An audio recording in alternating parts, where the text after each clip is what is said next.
You just died. Yep, you died.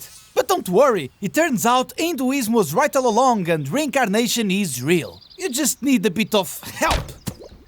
Your soul floats like a bubble. Free from the boundaries of time itself, you drift into the past in search of the right body. The possibilities seem endless. You could become a mosquito, a flower, a lion, a medieval queen from the 13th century, or even a citizen of Pompeii. But fate has other plans as you find yourself drawn even further into the past, until you finally land on an egg.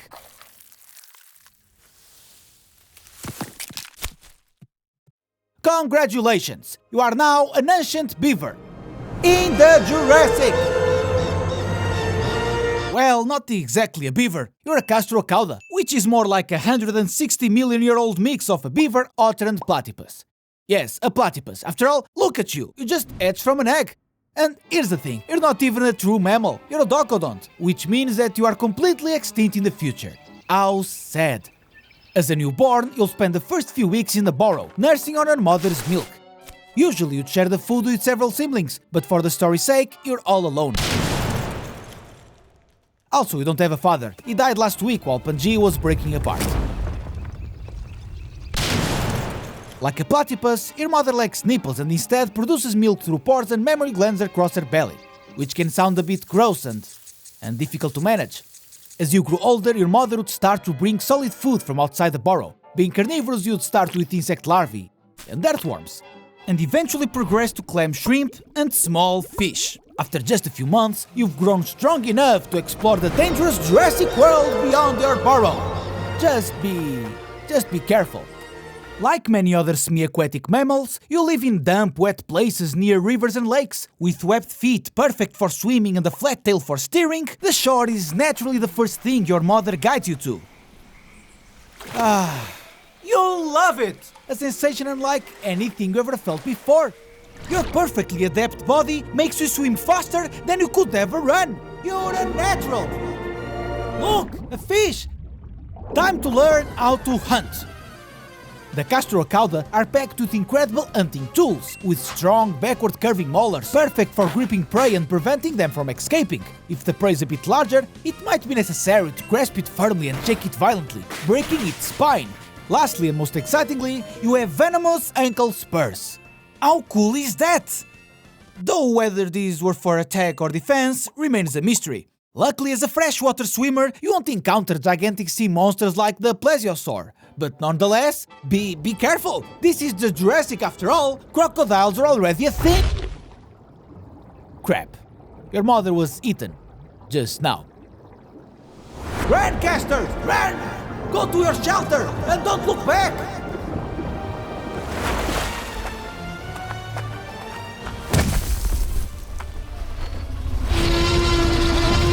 A Raptor, the largest predatory dinosaur in Jurassic China. And no, you could not find a T-Rex here or anywhere else if you're wondering, as they existed much further down the line.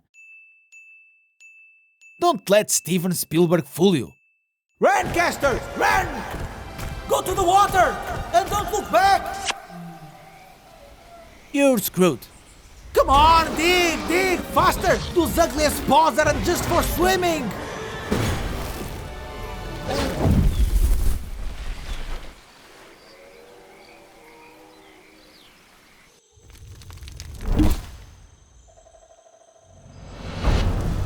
Don't be afraid, these are no crocodiles or dinosaurs. They're just mammals and creatures similar to mammals, like you. Modern mammals, including as humans, evolved from species like your tiny neighbor Jurameia, the first known mammal to develop a placenta and give live birth.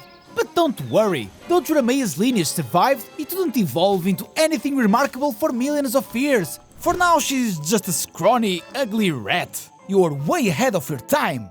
Even more than Pachycephalosaurus, who evolved baldness millions of years before it became our problem. You pass the next few years perfecting your swimming and diving skills. You learn to hunt more effectively and to hide from potential danger. There's only one thing left to do in your instinct-driven existence: to find a mate. While the Castorocauda's mating rituals remain a mystery, we can make educated guesses by looking at modern semi-aquatic mammals. Perhaps you release a scent from your tail to signal that you're available, or you made calls and whistles to show off your vocal talents. Or maybe you performed graceful swimming displays with impressive acrobatics. Whatever method you chose, it proved successful. A female Castorocauda emerged from the tall grass across the lake. You go get her! Both of you submerge underwater and do whatever you gotta do to ensure the species preservation. Your partner lays 3 eggs after 1 month of gestation. Now 10 days of incubation and your child will finally be born. Maybe.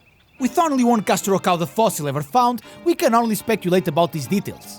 Fast forward a few months and your cubs are now strong and old enough to venture outside with you for their first glimpse of the Jurassic world. This is your first litter, and despite your inexperience, I bet you'll do great. If you're lucky, you'll have time to raise 5 or 6, 7 more litters. Just be careful, don't tie to Pangea like your father, nor to a crocodile like your mother.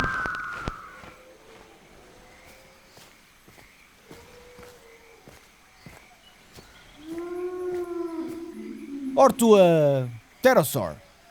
I told you to be careful. Too late. You leave your family behind as you're carried away to serve as food for some baby reptile somewhere over Inner Mongolia. Your family's legacy will gradually fade. Though your descendants may survive for some generations, being the last of your kind means their story too must come to an end soon. But don't be sad, you achieved something remarkable. You proved that even in the age of dinosaurs, you could thrive beyond their shadow and adapt in ways no mammal would match for the next 150 million years! Let's just hope you reincarnate as an actual beaver next time. At least you don't have to worry about dinosaurs. Just millions of Americans turning your home into a parking lot.